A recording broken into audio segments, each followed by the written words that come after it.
सोचिए, अगर मैं आपसे कहूं कि आप जो डिसीजंस लेते हैं उनमें से ज्यादातर आपके खुद के नहीं होते। आपको लगता है कि जब आप शॉपिंग करते हो, जब आप इन्वेस्टमेंट करते हो या जब आप लाइफ के इंपॉर्टेंट डिसीजंस लेते हो तो आप लॉजिक से सोच रहे होते हो, मगर रियलिटी कुछ और है।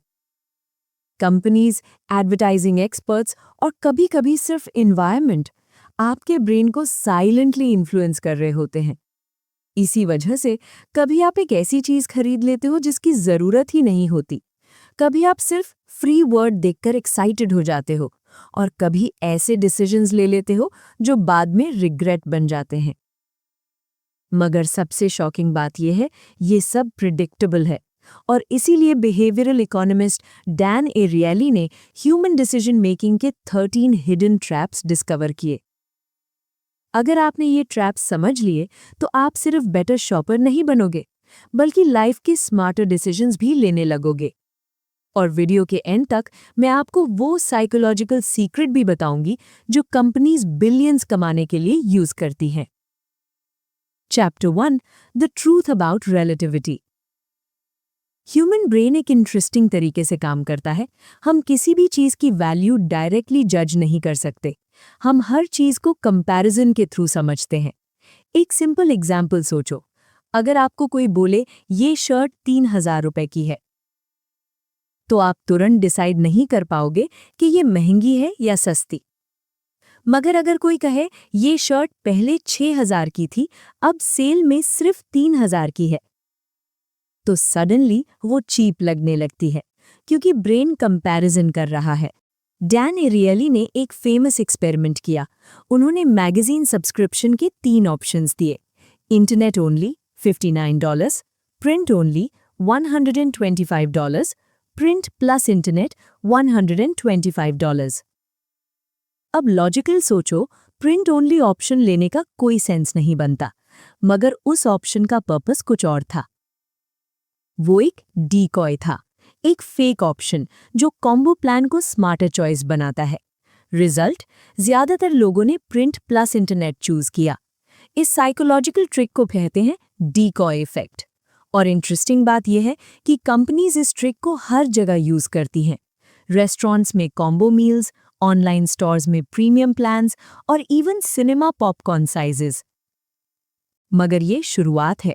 अगला ट्रैप और भी डेंजरस है, क्योंकि यहाँ कंपनी सिर्फ चॉइस इन्फ्लुएंस नहीं करती, वो डिमांड ही क्रिएट कर देती हैं।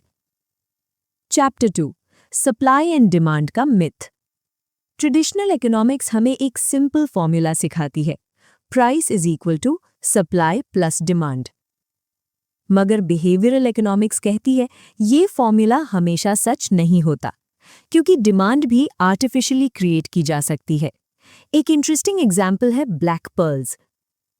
आज ब्लैक पर्ल्स लग्जरी ज्वेलरी के सिंबल हैं, मगर एक टाइम था जब लोग उन्हें अगली समझते थे, उनकी कोई डिमांड नहीं थी। फिर एक ज्वेलरी कंपनी ने एक स्मार्ट स्ट्रैटेजी यूज की।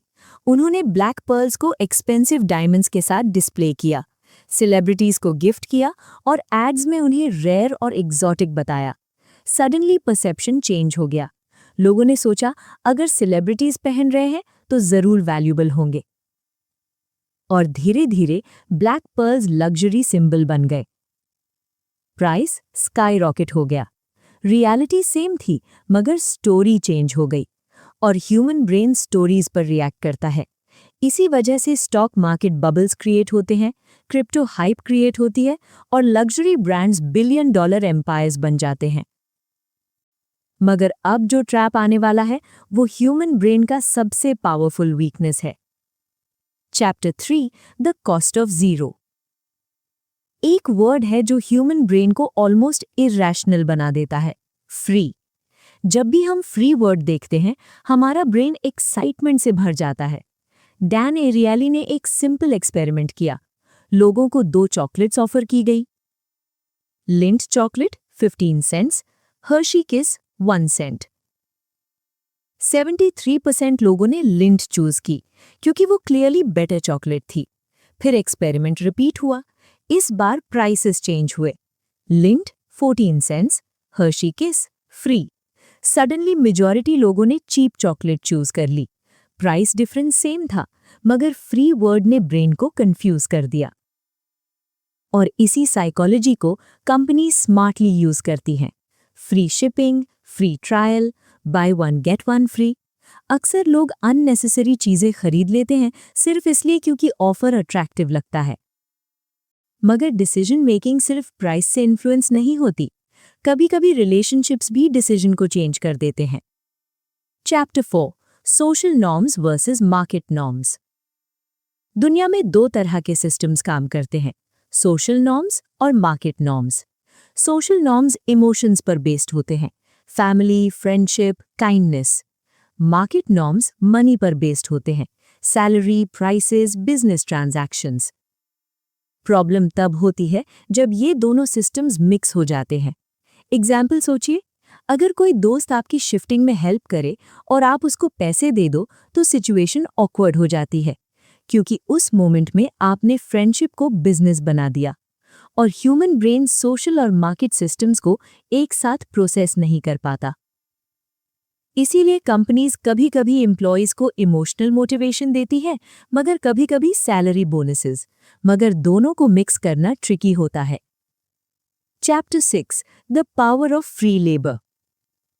एक एक्सपेरिमेंट में पार्टिसिपेंट्स को एक बोरिंग टास्क दिया गया, कंप्यूटर स्क्रीन पर सर्कल्स ड्रैग करना। 3 ग्रुप्स बनाए गए।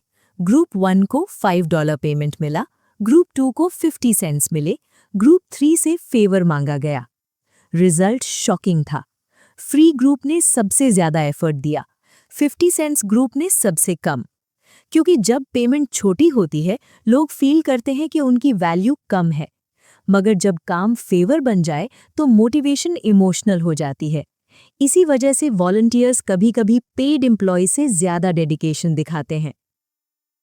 Chapter 7, the influence of emotions.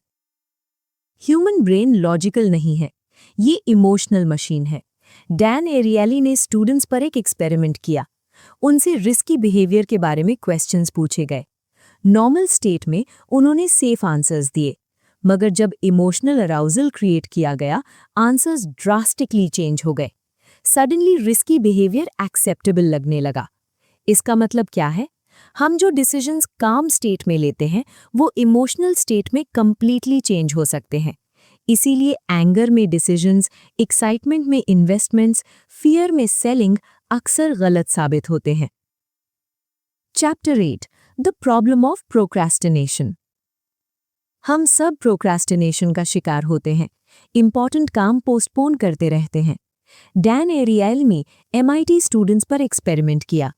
3 groups को ऐसे सबमिट करने थे। Group 1 no deadlines, group 2 fix deadlines, group 3 students खुद डेडलाइन सेट कर सकते थे। सबसे best performance self chosen deadlines group की थी। इसका मतलब है हम डिसिप्लिन क्रिएट कर सकते हैं अगर हम खुद अपनी लिमिट्स डिजाइन करें। Chapter 9, endowment effect.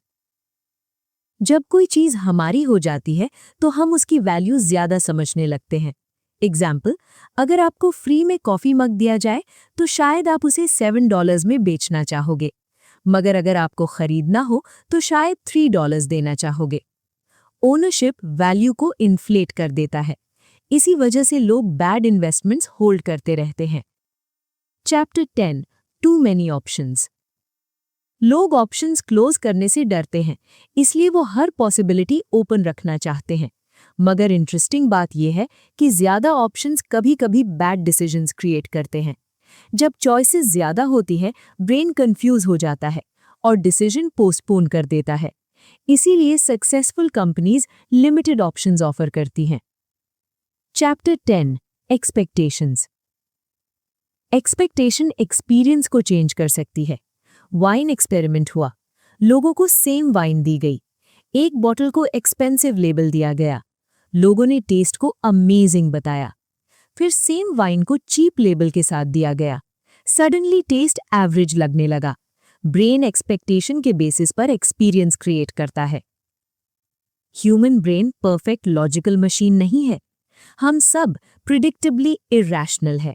मगर जब हम अपने बिहेवियरल ट्रैप्स समझ लेते हैं तो हम बेटर फाइनेंशियल डिसीजंस ले सकते हैं, मार्केटिंग ट्रिक्स को आइडेंटिफाई कर सकते हैं और मैनिपुलेशन से बच सकते हैं और शायद अपनी लाइफ को थोड़ा ज्यादा इंटेलिजेंट तरीके से डिजाइन कर सकते हैं।